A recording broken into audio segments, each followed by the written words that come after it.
If you asked a nutritional scientist to sit down and design a plant that concentrated the maximum amount of vitamins, minerals, and complete protein into a single leaf, the result would probably look a lot like Moringa. The nutritional density of this tree is, by almost any analysis, genuinely extraordinary. And yet most people in Europe and North America have never heard of it. It doesn't appear on most nutritionists' shortlists. It's rarely taught in mainstream dietary guidance, and it's been used continuously as a food and medicinal plant in South Asia and Africa for over 4,000 years.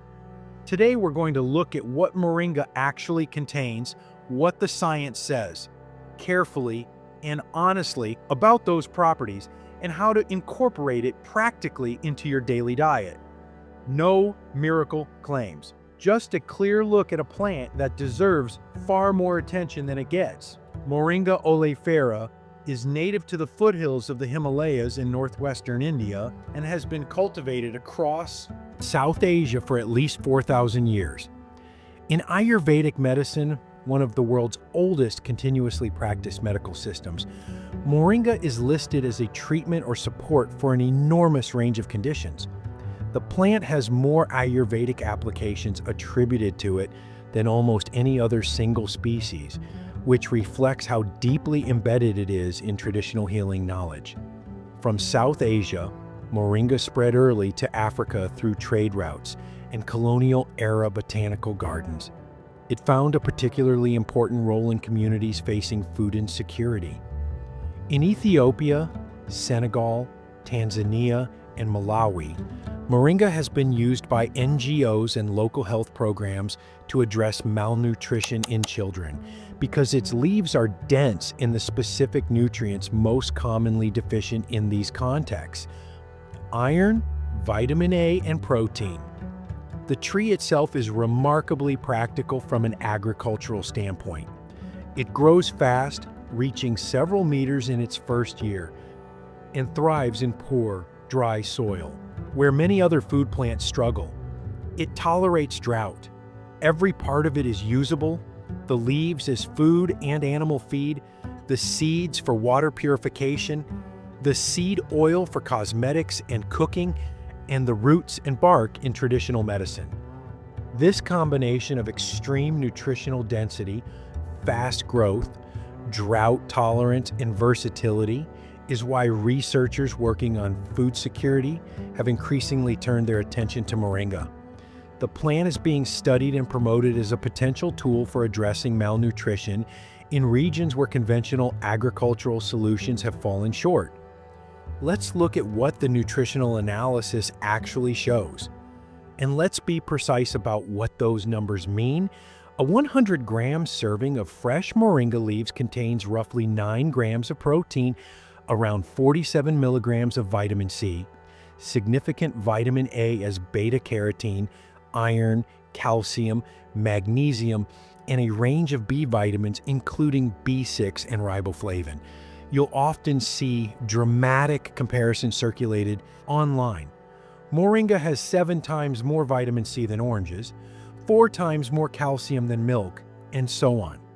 These figures are real, but they come with an important asterisk. They compare dried Moringa powder to fresh produce by weight. Dried powder is far more concentrated than fresh food because almost all the water has been removed. When you compare fresh Moringa leaves to fresh equivalents, the differences are smaller, though still notable. The honest conclusion is that Moringa is genuinely nutrient-dense, not that the headline comparisons are always fair. The protein quality is one of Moringa's most distinctive features. Its leaves contain all 9 essential amino acids, making it a complete protein source in the plant kingdom, which is rare. Research on bioavailability is ongoing, and fresh leaves appear to offer better absorption than heavily processed commercial powder. On the clinical research side, a 2016 review in the Journal of Food Science summarized evidence from multiple trials on Moringa's effects on blood sugar levels, finding modest but consistent reductions in fasting glucose in diabetic and pre-diabetic subjects across several studies.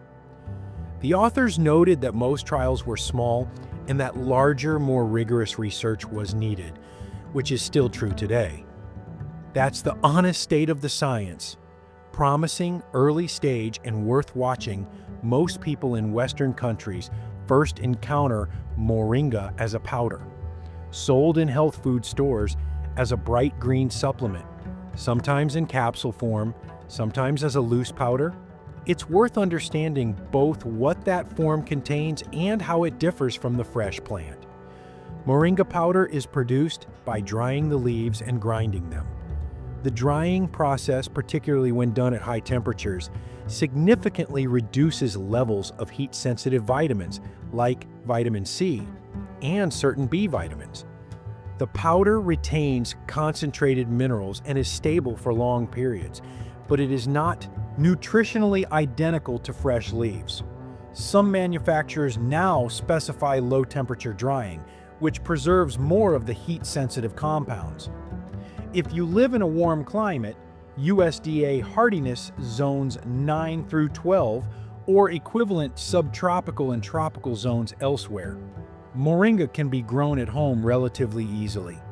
It grows vigorously in a large pot or in the ground, can be kept manageable by regular pruning, and provides a continuous supply of fresh leaves. In cooler climates, it can be grown as an annual or overwintered indoors.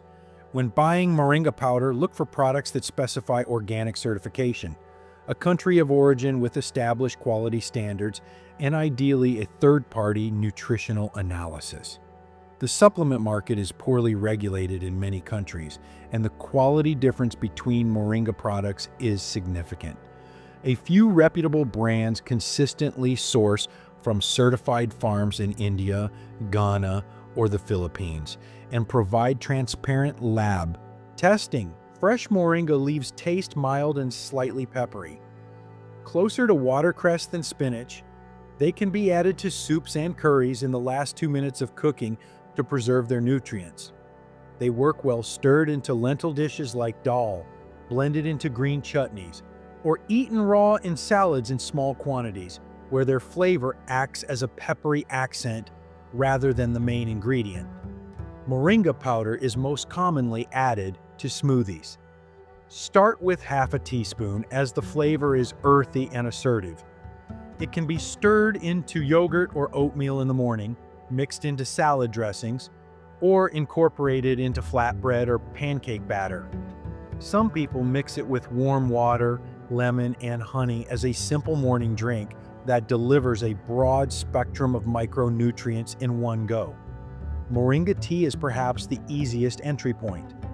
Steep 1 teaspoon of powder or a small handful of fresh leaves in hot, but not boiling water, around 80 degrees Celsius for 5 minutes. Boiling.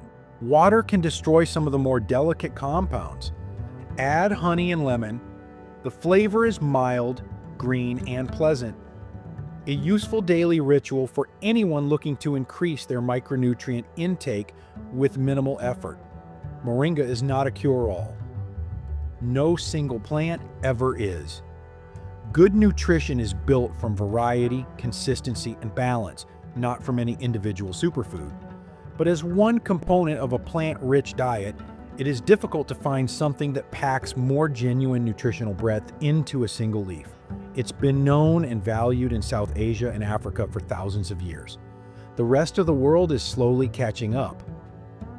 Thanks for watching. Links to the research discussed today are in the description.